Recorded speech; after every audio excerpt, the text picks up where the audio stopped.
En la carta a los tesalonicenses, Pablo le enseñó a sus discípulos que oraran sin cesar. A pesar de esto, la falta de oración es la causa número 1 de la falta de vitalidad en la vida espiritual. En el libro Camino a Cristo se nos dice que las tinieblas del malo rodean a todos aquellos que descuidan la oración. Y esto fue lo que le sucedió al apóstol Pedro. En el libro de Lucas, el capítulo 22, se registra que Jesús fue al Monte de los Olivos a orar. Él tenía momentos de angustia por lo que venía dentro de pocas horas. Le dijo a sus discípulos que se apartaran con él a orar y luego él fue y se entregó a Dios en oración, luchando con Dios en agonía para que Dios le diera fortaleza y vitalidad espiritual. Pero los discípulos, en vez de orar, se quedaron dormidos. Y lo próximo que sucedió cuando llegaron los guardias fue que Pedro confió en su propia fortaleza, confió en la espada que él tenía y salió a defender a Jesús. Más adelante el registro dice que Pedro negó a Jesús 3 veces y luego fue corriendo a llorar amargamente. Y eso, queridos hermanos, es lo que nos puede suceder a nosotros si descuidamos la oración. Ese es el tema del estudio de hoy, la importancia de la oración en la vida del cristiano. Hola, apreciado hermano Johnny, ¿cómo te encuentras? Pues muy avergonzado porque estoy seguro que no oro lo suficiente que tengo que orar. Bueno, Johnny, yo creo que es lo mismo para todos nosotros. Al mismo tiempo, sugiero que oración no es solamente lo que hicieron Jesús y los discípulos cuando se apartaron y estaban, no recuerdo si dice de rodillas o no, pero estaban apartados de sus actividades diarias. Pero además de eso tiene que haber otra manera, porque dice orar sin cesar. Esa es la recomendación. Bueno, eso es lo que vamos a estudiar hoy. Así que hay otras maneras de orar. Bueno, por eso es lo que vamos a estudiar hoy. Así que lo que nos toca es orar. Orar. Amante de Dios, siendo el tema la oración y la conexión con tu espíritu y contigo y el espíritu de Cristo, humildemente venimos delante de ti para que reprendas nuestros corazones, que nosotros que estamos aquí enseñando, y que nos recuerdes la necesidad que tenemos de someternos a tu espíritu en oración. En el nombre de Jesús pedimos tu dirección. Amén. Amén. Amén. Una de las cosas interesantes que nosotros encontramos en la Escritura y en la descripción de la vida de Jesús, y es que la oración era parte del carácter de Jesús. No era una práctica que él hacía, sino que eso era lo que él vivía y respiraba. Pero entonces hay algo interesante que vamos a encontrar en el capítulo 10 del libro de Lucas. En aquella misma hora Jesús se regocijó en el Espíritu y dijo: Yo te alabo, Padre, Señor del cielo y de la tierra, porque escondiste estas cosas de los sabios y entendidos y las has revelado a los niños. Sí, Padre, porque así te agradó. Johnny, aquí hay una combinación de 3 factores. Aquí está la Trinidad involucrada. Jesús se regocijó en el Espíritu. Y su reacción no fue de gozo, ay, qué feliz me siento, qué alegre estoy, sino que su reacción fue inmediatamente dirigirse a la oración. ¿Qué nos enseña este pasaje a nosotros? Pues Rafael, me encanta lo que dijiste. Particularmente estoy interesado, sin embargo, en las emociones. ¿Cuáles son las emociones involucradas? Porque, Rafael, sugiero que las emociones desdoblan operacionalmente lo que quiere decir orar. Ok, explícanos. Generalmente imaginamos en la iglesia cristiana, particularmente las iglesias protestantes, y dicho sea de paso, este año estamos celebrando los 500 años de la protesta de Martín Lutero, y agradecemos a Dios por esta tradición de protesta. Pues pensamos en la iglesia protestante que la oración es una cosa bien seria, una cuestión de, la gente generalmente se siente constreñido y se doblan y toman una posición especial, pero no es alegría. Pero mira las palabras allí de Lucas 10:21. Volvamos a verlo. En aquella misma hora Jesús se, número 1, regocijó y dijo: yo te alabo, Señor del cielo y de la tierra. Y luego en el verso 21 termina diciendo: te agradó. O sea, la actitud del que la recibe, Dios, es de agrado, y eso es una actitud de alegría.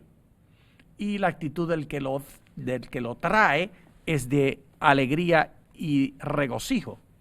Muy diferente a lo que generalmente pintamos como oración. Que es más un acto formal, muy protocolar, contrito, serio, venir arrepentidos ante Dios. Pero aquí lo que estamos viendo es que esta oración es nacida en el regocijo. Y en la fiesta. Te alabo. Alabar no es algo calladito, de contrito, de una esquinita. Alabar siempre es con címbalos y con trompeta, como el Salmo 100 lo describe. Alabar siempre es algo que no se hace en voz baja. Hay alegría. Muy bien, entonces vamos a ir ahora al libro de Romanos. Capítulo 8, versículo 14. Todos los que son guiados por el Espíritu de Dios son hijos de Dios, pues no habéis recibido el espíritu de esclavitud para estar otra vez en temor, sino que habéis recibido el espíritu de adopción, por el cual clamamos: Abba, Padre. Esta expresión Abba, Padre, Johnny, no significa nada para nosotros. ¿Qué es lo que esto quiere decir en esa cultura? Pues volvemos a lo que habíamos hablado anteriormente.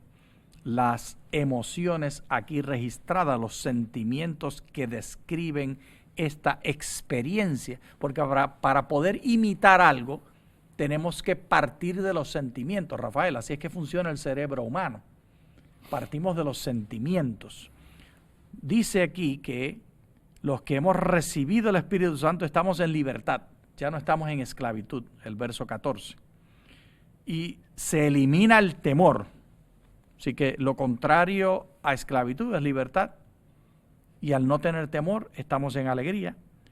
Sino que habéis recibido el Espíritu de adopción, y por causa de todo eso, el resultado, viene esta exclamación, y en el griego lo presenta claramente que es como un grito.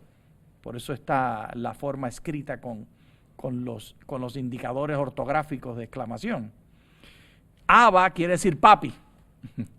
Papi es la expresión más tierna que nosotros tenemos de referirnos al ser que amamos, que es nuestro padre. Inclusive se usa la palabra papi. Mi esposa, por ejemplo, Clara, me dice papi.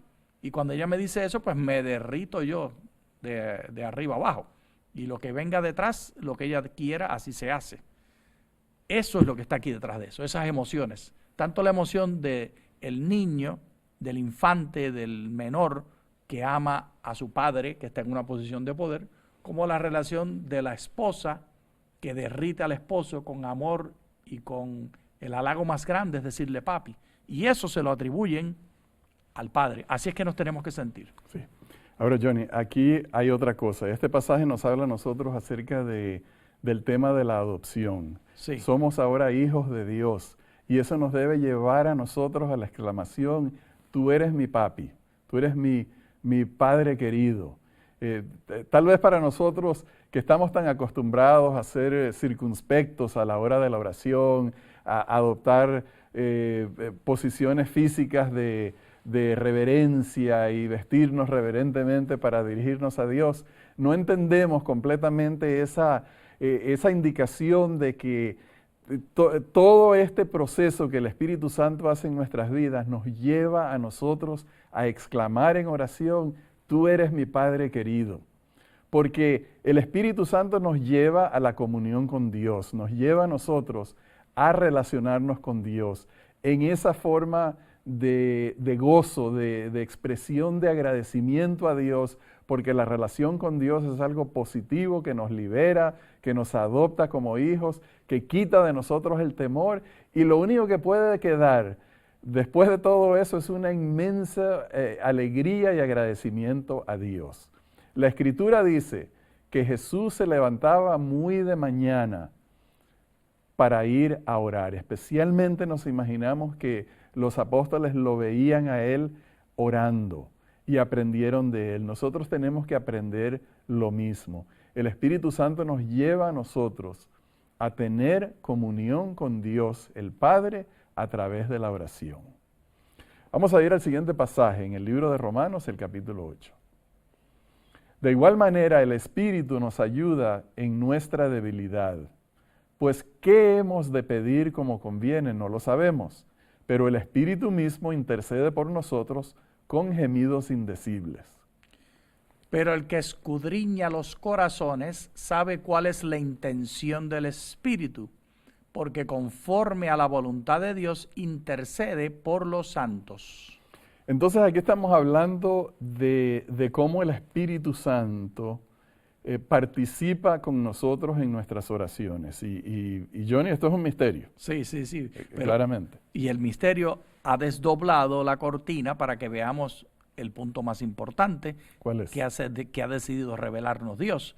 Y el punto más importante que quita en la cortina es que el contenido, las palabras y la doctrina que usamos no es lo importante. Nosotros no sabemos hablar. Lo que es importante es la actitud y los sentimientos que están motivando. Dios está mirando las motivaciones y recibiendo los sentimientos. Las palabras las está traduciendo el Espíritu Santo para hacerlas las correctas. Ahora, Johnny, hay dos personas. Una persona que en un momento de dificultad, en un momento de peligro, en un momento de angustia, siente la necesidad de dirigirse a Dios en oración. Siente que su temor y sus preocupaciones, su necesidad, su angustia se la va a llevar a Dios para ponerlas en sus manos. La otra persona no. La otra persona dice, ¿cómo hago para enfrentarme a esto y vencer este problema y salir vencedor? La diferencia está, Johnny, en que el Espíritu Santo nos está dirigiendo no a buscar una solución en nuestra propia fuerza e imaginación, sino a ir a Dios. Correcto. Esa es la obra del Espíritu Santo. Sí. Entonces quiere decir que cuando nosotros sentimos el impulso de dar gracias a Dios, cuando sentimos, tenemos la revelación en mente, la idea que se nos viene a la mente de llevar esto en oración a Dios, es el Espíritu Santo que nos está dirigiendo. Hace tiempo escuché una historia muy interesante del pastor de mi iglesia, el pastor Brunt. Él estaba relatando, Johnny, imagínate esto, que un amigo de él, pastor, pensaba que Dios está para escuchar nuestras oraciones, pero no para nimiedades como cosas sin importancia como, Señor, ayúdame a encontrar un puesto para estacionar mi auto. Señor, ayúdame a encontrar mi gato que no lo consigo. Dios no se preocupa por ese tipo de cosas. Y en una ocasión, el pastor, junto con un grupo de jóvenes de su iglesia, salieron a una actividad de campo, y cuando estaban los jóvenes atravesando un río, el pie de uno de ellos se hundió en el lodo debajo del agua, y cuando sacó el pie se le había quedado el zapato atrapado en el lodo, y era un par de zapatos nuevos. Y entonces ese muchacho se hundía, buscaba entre el lodo y no podía encontrar el zapato, y pronto se unieron todos a ayudarlo a buscar el zapato, hasta que a alguien se le ocurrió la gran idea: esperen, no hemos orado, vamos a orar para que el Señor bendiga. Inmediatamente este pastor se dio cuenta que él siempre ha predicado que Dios no está ahí para ayudarnos a encontrar zapatos. E hicieron la oración. O sea, todos estaban ahí mirando al pastor y él se dio cuenta que él tenía que hacer la oración. Y la hizo. aunque él no creía que O Dios... sea, él dijo, Señor, aunque yo no creo esta cuestión, No, no lo dijo así no fue el relato. en la mente lo tuvo. Sí, seguramente en la mente él lo pensó, Señor, bueno, tú sabes, ellos sí creen, yo no, pero escúchalos a ellos. Lo increíble de este caso fue que cuando terminaron de orar, y están todos así mirando hacia abajo, están dentro del río orando, y abren los ojos, milagrosamente el zapato salió a flote. Y no vino con un hacha, con la cabeza de un hacha también. No vino con un hacha, pero el punto es que lo que motivó a esos jóvenes a hacer la oración fue precisamente la influencia del Espíritu Santo que puso en sus mentes acudir a Dios en oración. Porque, Johnny, la obra del Espíritu Santo es acercarnos a Dios. Correcto. Llevarnos a nosotros a la oración es precisamente acercarnos a Dios. Porque no es el rito y la mecánica, es la actitud de dependencia y la actitud de alegría, confiando en que mi papi celestial está interesado en mí. Mi papi quiere estar involucrado en todas las actividades de mi vida y que yo dependa continuamente en él. Eso es lo que es el mensaje, ¿verdad? Sí. Esa actitud. Sí. Bueno, vamos a leerlo en las palabras de Pablo a los tesalonicenses. Orad sin cesar, dad gracias en todo, porque esta es la voluntad de Dios para con vosotros en Cristo Jesús. No apaguéis el espíritu. Ahora, Johnny, yo pienso que está aquí, no apaguéis el espíritu precisamente para decirnos eso. Cuando tenemos esa necesidad de orar, es el Espíritu Santo que nos está llevando a que acudamos a Dios con nuestras angustias, con nuestras alegrías también, con nuestras alabanzas a Dios, para fortalecer esa relación, para crear ese nexo entre nosotros y Dios. No apaguéis al Espíritu, en este caso quiere decir, no dejen de orar. Oren sin cesar. Y es un asunto de actitud, de sentimiento. No apaguéis el espíritu operacionalmente. Quiere decir, no dejen de ser como el niño.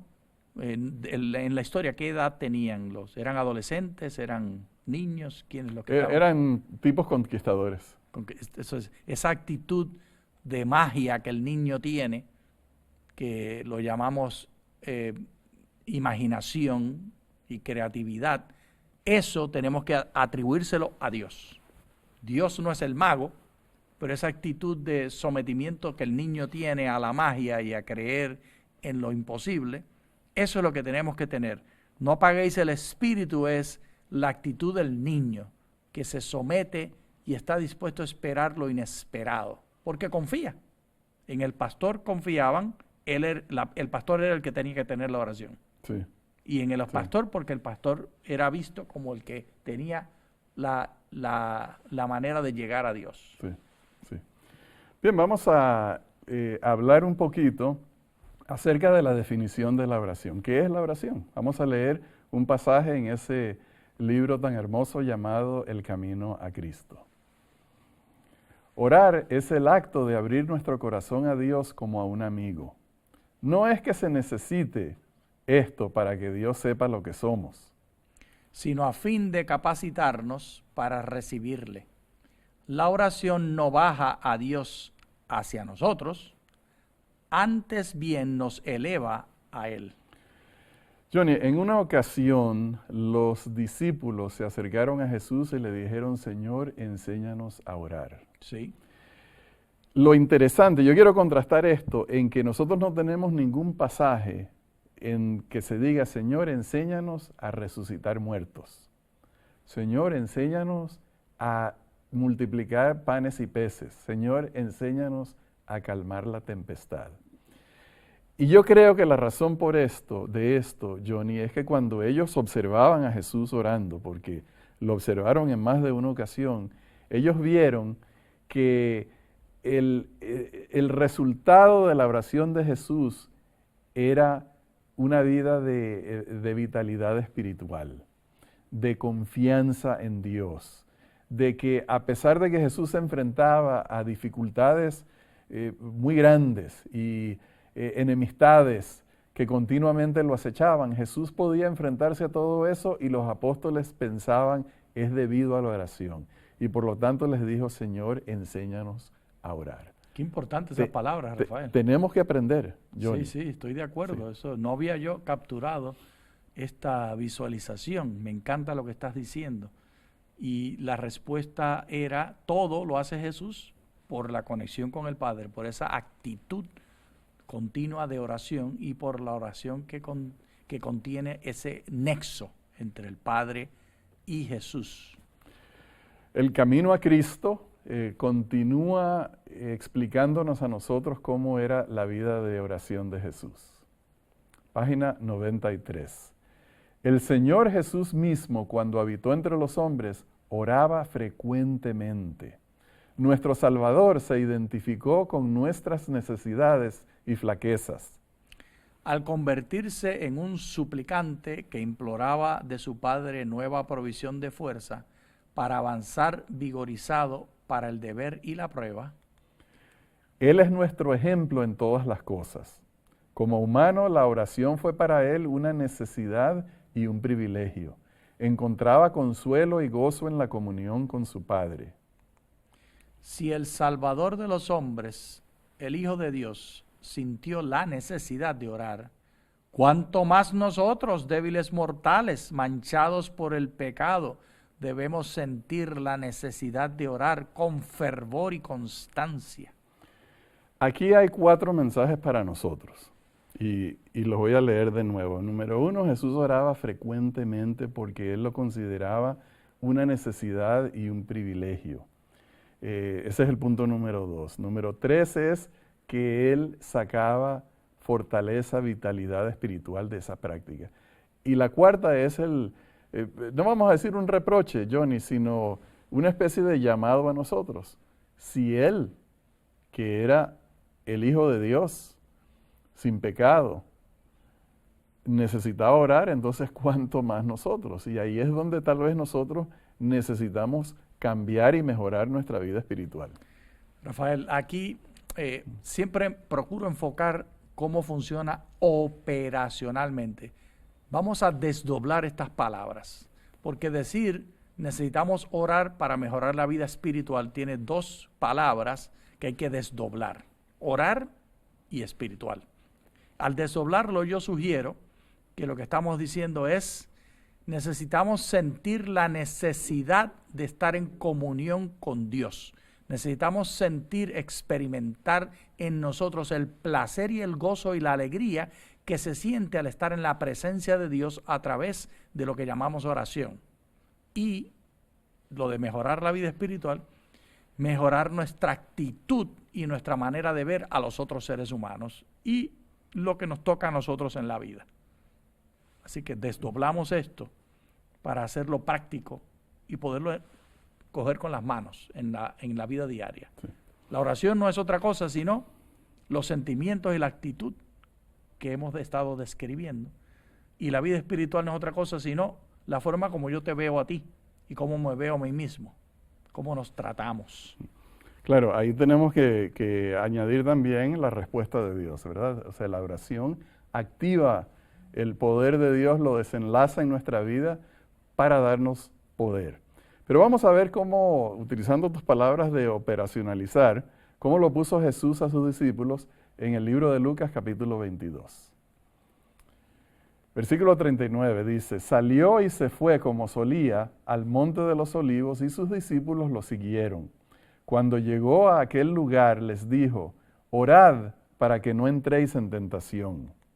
Se apartó de ellos a distancia como de un tiro de piedra y puesto de rodillas oró, diciendo, Padre, si quieres, pasa de mí esta copa, pero no se haga mi voluntad, sino la tuya. Cuando se levantó de la oración y fue a sus discípulos, los halló durmiendo a causa de la tristeza. Y les dijo, ¿por qué dormís?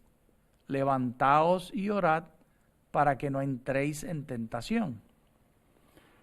Entonces aquí Jesús nos da a nosotros una pista bastante importante, ¿verdad? Oremos para que no entremos en tentación. Oremos para que tengamos vitalidad espiritual. Oremos para que tengamos confianza en el Señor. Oremos para que nuestra fe esté firmemente depositada en Dios y no dudemos. O sea que Jesús veía la oración como algo indispensable para poder sobrevivir los ataques que este mundo nos da a nosotros. Las tentaciones, las pruebas, las dificultades. El que no ora tiene una vida espiritual sin vitalidad. El que no ora será víctima de la tentación. El que no ora caerá víctima del desánimo, de la desconfianza, del temor. Se irá por otro camino. Necesitamos la oración y por eso yo creo que Johnny, cuando los discípulos le preguntaron a Jesús, enséñanos a orar, enséñanos cómo depender de Dios en la oración, enséñanos cómo confiar en Dios en la oración. Rafael, estoy de acuerdo con todo lo que dijiste, pero quisiera desdoblar. Cuando decimos tener una vida espiritual, entonces, ¿dónde está la vida? Rafael Cañizales tiene una vida no espiritual y una vida espiritual.